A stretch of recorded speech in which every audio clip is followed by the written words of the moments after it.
Hello everyone, स्वागत है आपका एक बार फिर से निमीज नॉलेज पॉइंट पर। तो आज हम लोग मॉडर्न हिस्ट्री के कुछ एमसीक्यूज जो हैं वो सॉल्व करेंगे, जो आपके एग्जाम के लिए बहुत ही ज़्यादा इम्पॉर्टेंट है। तो स्टार्ट करते हैं। चैनल पर नए हैं तो आपने चैनल को अभी सब्सक्राइब कर लेना है, वीडियो को लाइक करना है और ज़्यादा से ज़्यादा अपने फ्रेंड्स के साथ शेयर करना है। जितने भी वीडियोस मेरे चैनल पर हैं वो सभी एचपी टेट के लिए इम्पॉर्टेंट हैं। 140 प्लस वीडियोस आपको मेरे चैनल पर मिलेंगी, तो आपने उनको ज़रूर देखकर जाना है, वो आपके पेपर में आपको बहुत हेल्प करेंगे। तो स्टार्ट करते हैं। फर्स्ट क्वेश्चन है, सबसे अधिक समय तक भारत का वॉइस रॉय कौन रहा? सबसे ज़्यादा समय तक, तो देखिए वैसे तो सबसे ज़्यादा समय तक रहे हैं लॉर्ड लिनलिथ। लॉर्ड लिनलिथ। इनका जो टाइम पीरियड था वो 1936 से 44 था। ठीक है, लेकिन यहाँ पर तो ऑप्शंस में नहीं है। ठीक है, हमें इन ऑप्शंस के हिसाब से देखना है कि सबसे ज़्यादा पीरियड किसका है। ठीक है, ऑप्शंस के हिसाब से अगर हम देखें तो सबसे ज़्यादा जो टाइम तक जो वाइसराय रहे हैं भारत में वो लॉर्ड कर्जन। इनका टाइम जो है वो 1899 में ये वाइसराय बने थे और 1905 तक ये रहे। इनके समय की जो सबसे महत्वपूर्ण घटना है वो है बंगाल विभाजन। इन्होंने बंगाल विभाजन की घोषणा की थी। बंगाल को दो भागों में, पश्चिमी बंगाल और पूर्वी बंगाल। ठीक है, तो वो घोषणा किसने की थी? लॉर्ड कर्जन ने की थी। और कब की थी? 1905 में की थी। बंगाल विभाजन की घोषणा कब की थी इन्होंने? 1905। तो ये आपने याद रखना है। नेक्स्ट है, भारत में स्थानीय स्वशासन किसके द्वारा प्रारंभ किया गया था? स्थानीय स्वशासन जो है वो किसके द्वारा भारत में स्टार्ट किया गया था? George Barlow, Lord Ripon, Lord Curzon या लॉर्ड लिप्टन? तो इसमें हो जाएगा लॉर्ड रिपन। लॉर्ड रिपन के द्वारा जो है वो भारत में स्थानीय स्वशासन प्रारंभ किया गया था। लॉर्ड रिपन जो है इनका कार्यकाल था 1880 से 84। ठीक है, तो इन्होंने ही जो स्थानीय स्वशासन है उसको स्टार्ट किया था। स्थानीय स्वशासन हम समझते हैं पंचायतें, नगर पालिकाएं। ठीक है, इसको स्थानीय स्वशासन बोलते हैं हम। तो ये सबसे पहले भारत में स्टार्ट किया गया था लॉर्ड रिपन के द्वारा। नेक्स्ट क्वेश्चन है, प्रसिद्ध उर्दू शायर मिर्जा गालिब का मूल निवास था। मूल निवास कहाँ के रहने वाले थे?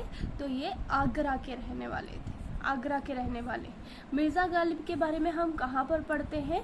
हम पढ़ते हैं कि 1857 की जो क्रांति थी उसके प्रत्यक्षदर्शी थे।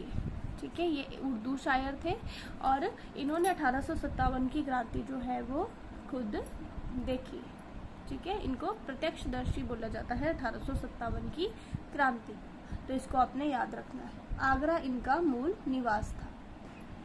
नेक्स्ट क्वेश्चन है, पूना समझौता का संबंध था दलित वर्ग से, संवैधानिक प्रगति से, शैक्षिक सुधार से या फिर हिंदू मुस्लिम एकता से? तो पूना समझौता मैंने आपको पहले भी पढ़ाया था। जब सेकंड जो हमारा राउंड टेबल कॉन्फ्रेंस था वो फेल हो गया था, क्योंकि वहाँ पे अंबेडकर जी जो है वो अलग से दलितों के लिए इलेक्टोरल जो मंडल है, ठीक है, निर्वाचन मंडल जो है उसकी बात कर रहे थे और जिसके विरुद्ध थे गांधी जी उसको ऐसा नहीं चाहते थे। तो जिसकी वजह से सेकेंड राउंड टेबल कॉन्फ्रेंस जो है वो फेल हो गई थी। ठीक है, गांधी जी ने वापस आके सविनय अवज्ञा आंदोलन दोबारा से स्टार्ट किया था यहाँ पे। उसके बाद जो कम्युनल अवार्ड आया था जिसमें दलितों के लिए अलग से निर्वाचन मंडल की बात की गई थी, उसके विरोध में जो है वो गांधी जी यरवदा जेल में आमरण अनशन करते हैं। कहाँ पर थे? पूना की यरवदा जेल में थे गांधी जी उस टाइम। पूना की यरवदा जेल में थे। ठीक है, तो वहां पर वो आमरण अनशन कर रहे थे, आमरण अनशन। तो मदन मोहन मालवीय जी के प्रयासों से गांधी जी और अंबेडकर जी के बीच में एक समझौता होता है। तो ये पूना समझौता किसके बीच में होता है ये भी पूछा जाता है। तो ये गांधी जी और अंबेडकर जी के बीच में होता है, गांधी जी और अंबेडकर जी के बीच में। ठीक है, तो इसमें क्या किया जाता है? ये दलित वर्ग से संबंधित था, इतना तो आपको पता चल गया होगा अब। ठीक है, ये दलित वर्ग से संबंधित था। फिर इसमें ये बोला गया कि हम लोग क्या करेंगे, हम जो केंद्रीय विधान मंडल है वहां पर 18% सीटें जो हैं वो आरक्षित कर देंगे। ठीक है। और जो प्रांतीय विधानमंडल है वहां पर भी इनकी जो दलित वर्ग है उनकी जो सीटें हैं, उनका जो प्रतिनिधित्व है उसको बढ़ाया जाएगा, ठीक है। तो इस प्रकार से जो है ये पूना पैक्ट जो है वो साइन हुआ, ठीक है। तो ये आपने याद रखना है। यरबदा जेल है, वहां पे गांधी जी अमरण अनशन कर रहे थे कम्युनल अवार्ड के विरोध में, ठीक है। तो यहाँ पर आपको ये चीजें जो है वो याद रखनी है। नेक्स्ट है स्वराज पार्टी का गठन किसकी असफलता के बाद हुआ। स्वराज पार्टी का गठन कब हुआ है, पहले आपने ये देखना। देखिए, असहयोग आंदोलन 1920, भारत छोड़ो आंदोलन 1942, सविनय अवज्ञा आंदोलन 1930 और स्वदेशी आंदोलन जो है वो तो 1905, ठीक है। तो स्वराज पार्टी का गठन कब हुआ है, इससे आप थोड़ा सा आइडिया लगा सकते हैं। स्वराज पार्टी का जो गठन है वो 1923 में हुआ है, ठीक है। 1923 में CR दास और मोतीलाल नेहरू ने 1923 में जो है वो स्वराज पार्टी का गठन किया है। तो कहाँ पे स्वराज पार्टी जो है इसकी स्थापना हुई थी, या इसकी स्थापना हुई थी इलाहाबाद में 1923 में, ठीक है। तो आपको याद रखना है स्वराज पार्टी का गठन जो है वो इलाहाबाद में 1923 में किसके द्वारा किया गया था, तो मोतीलाल नेहरू, CR दास और NC केलकर के द्वारा। मोतीलाल नेहरू,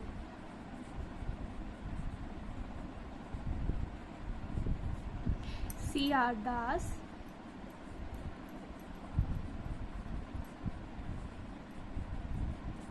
और NC केलकर,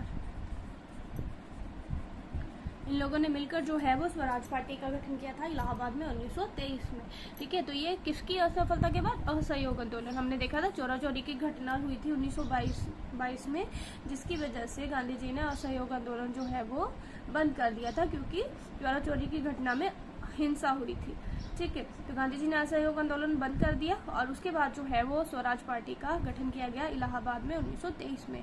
स्वराज पार्टी ने इलेक्शंस में भी पार्ट लिया, जो विधान परिषद के इलेक्शन हुए थे 1923 में, उसमें भी उन्होंने पार्ट लिया। और स्वराज पार्टी के ही विट्ठल भाई पटेल जो थे उनको सेंट्रल लेजिस्लेटिव असेंबली का अध्यक्ष भी चुना गया था। विट्ठल भाई पटेल को, विट्ठल भाई पटेल जो है इनको सेंट्रल लेजिस्लेटिव असेंबली का अध्यक्ष चुना गया था। कब, 1925 में, सेंट्रल लेजिस्लेटिव असेंबली का अध्यक्ष। नेक्स्ट क्वेश्चन है, लोकनायक के नाम से किसे जाना जाता है। लोकनायक के नाम से महात्मा गांधी, सुभाष चंद्र बोस, जयप्रकाश नारायण या फिर बाल गंगाधर तिलक। तो जयप्रकाश नारायण जो है इनको हम लोकनायक के नाम से जानते हैं। इन्होंने कौन सा नारा दिया था, संपूर्ण क्रांति का नारा, संपूर्ण क्रांति का नारा दिया था। नेक्स्ट है, बंगाल के विभाजन के समय बंगाल का लेफ्टिनेंट गवर्नर कौन था। Sir Andrew Fraser, H Risley, Brodrick या A.T. अरुणडेल। तो इसका आंसर है sir Andrew Fraser, sir Andrew Fraser. Bengal का जब विभाजन हुआ था 16 अक्टूबर 1905 को, ठीक है। तो उस समय ये बंगाल के लेफ्टिनेंट गवर्नर थे। फिर बाद में क्योंकि बंगाल का विभाजन हो गया और बंगाल दो हिस्सों में बंट गया था, एक था पूर्वी बंगाल और एक था पश्चिमी बंगाल, पश्चिमी बंगाल, ठीक है। तो फिर इनके लिए जो है अलग से लेफ्टिनेंट गवर्नर बनाए गए थे। पूर्वी बंगाल जो है वहां पे गवर्नर कौन चुने गए थे, लेफ्टिनेंट गवर्नर चुने गए थे ब्लूमफील्ड फुलर, ठीक है। और जो पश्चिमी बंगाल था ना उसमें सेम ही रहे थे, सर एंड्रयू फ्रेजर, इसके यही रहे थे सर एंड्रयू फ्रेजर। ये पहले बंगाल के लेफ्टिनेंट गवर्नर थे, फिर जब बंगाल का विभाजन हो गया, ठीक है, ये पहले बंगाल के लेफ्टिनेंट गवर्नर थे, फिर बंगाल का विभाजन हो गया तो ये पश्चिमी बंगाल के लेफ्टिनेंट गवर्नर यही रहे और जो पूर्वी बंगाल था उसके नए बनाए गए ब्लूमफील्ड फुलर, ठीक है। तो ये भी आपको याद रखना है। नेक्स्ट क्वेश्चन है, वर्ष 1920 में लाहौर से लाला लाजपत राय द्वारा कौन सा उर्दू समाचार पत्र प्रारंभ किया गया था। वंदे मातरम, पीपल, ट्रिब्यून या वीर अर्जुन। तो इसका सही आंसर है वंदे मातरम। वंदे मातरम एक उर्दू अखबार था जो लाहौर से लाला लाजपत राय जी के द्वारा स्टार्ट किया गया था, ठीक है। फिर बाद में कुछ मतभेद हो जाता है, कुछ विवाद हो जाता है, जिसके कारण 1927 में इसको बंद कर दिया जाता है। फिर जो लाला लाजपत राय हैं वो एक नया अंग्रेजी अखबार स्टार्ट करते हैं। ये साप्ताहिक अखबार था दी प्यूपिल, पीपल, ठीक है, दी पीपल। तो ये एक बार जो है वो स्टार्ट किया जाता है लाला लाजपत राय जी के द्वारा। किस भाषा में? ये तो याद रखना है कि साप्ताहिक समाचार पत्र था, ठीक है, साप्ताहिक था एक तो ये, और दूसरा भाषा क्या थी इसकी? तो अंग्रेजी भाषा में था, ठीक है। तो ये जो है वंदे मातरम, इसकी भाषा क्या थी? उर्दू।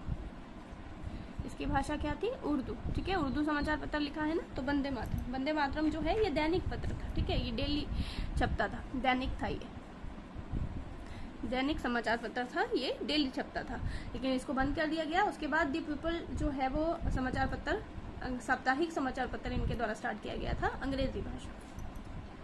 नेक्स्ट क्वेश्चन है, भारत में सती प्रथा पर प्रतिबंध किसने लगाया? Warren Hastings, Lord Curzon, William Bentinck या लॉर्ड कैनिंग, ठीक है। तो लॉर्ड विलियम बेंटिक जो थे, इन्होंने जो है वो सती प्रथा पर प्रतिबंध लगाया था। स्पेशली कानून पास किया गया था और सती प्रथा को बैन किया गया था। और किसकी कोशिशों से? राजा राम मोहन राय ने लॉर्ड विलियम बेंटिक के साथ मिलकर जो है वो सती प्रथा को उन्मूलन करने में योगदान दिया, ठीक है। तो राजा राम मोहन राय जो थे वो इंडियन थे जिन्होंने सती प्रथा को खत्म, जड़ से जो है उसका उन्मूलन किया, ठीक है। तो इनकी हेल्प करी विलियम बेंटिक ने, एक कानून पास किया गया जिसके अंतर्गत जो है वो सती प्रथा को बैन कर दिया गया। 1829 में जो है सती प्रथा को बैन कर दिया गया था, ठीक है। तो अगर आपसे गवर्नर जनरल पूछे जाते हैं तो आपने विलियम बेंटिक बताने हैं, और अगर आपसे इंडियन पूछे जाते हैं, ठीक है, तो ब्रह्म समाज के जो संस्थापक थे राजा राम मोहन राय, इन्होंने जो है वो सती प्रथा को खत्म करने में अपना योगदान दिया है। और विलियम बेंटिक ने एक कानून पास करके जो है वो इसको बैन कर दिया था। पहले इसको बंगाल में बंद किया गया और फिर इसको पूरे देश में ही बंद कर दिया गया। नेक्स्ट है, निम्न में से किसे स्वर्ग से उत्पन्न सेनानायक कहा गया है? स्वर्ग से उत्पन्न सेनानायक जो है वो रॉबर्ट क्लाइव को बोला जाता है, रॉबर्ट क्लाइव और सिराजुद्दौला के बीच में प्लासी का युद्ध हुआ था, प्लासी का युद्ध, जिसमें सिराजुद्दौला के काफी लोग जो है वो क्लाइव के साथ मिल गए थे और सिराजुद्दौला इस युद्ध में हार गया था। ये युद्ध 1757 में हुआ था, जिसके बाद जो है वो रॉबर्ट क्लाइव को बंगाल का पहला गवर्नर नियुक्त किया गया था, बंगाल का प्रथम गवर्नर नियुक्त किया गया था, ठीक है। इन्होंने द्वैध शासन भी लागू किया था, द्वैध शासन, बंगाल में द्वैध शासन को लागू किया था, ठीक है। तो जो विलियम पिट है, उन्होंने इनको क्या बोला है? विलियम पिट ने इनको क्या बोला है? हेवन बोर्न जनरल, ठीक है। इनको क्या बोला गया है? हेवन बोर्न जनरल, ठीक है। स्वर्ग से उत्पन्न सेनानायक, हेवन बोर्न जनरल, ये इनको बोला गया है किसके द्वारा? विलियम पिट के द्वारा, ठीक है। तो ये आपने याद रखना है। तो ये थे आज के क्वेश्चन। अगर आपको वीडियो अच्छी लगी है तो वीडियो को लाइक करना है, चैनल को सब्सक्राइब करना है और ज़्यादा से ज़्यादा वीडियो को शेयर करना है। मिलते हैं नई वीडियो के साथ। Thank you.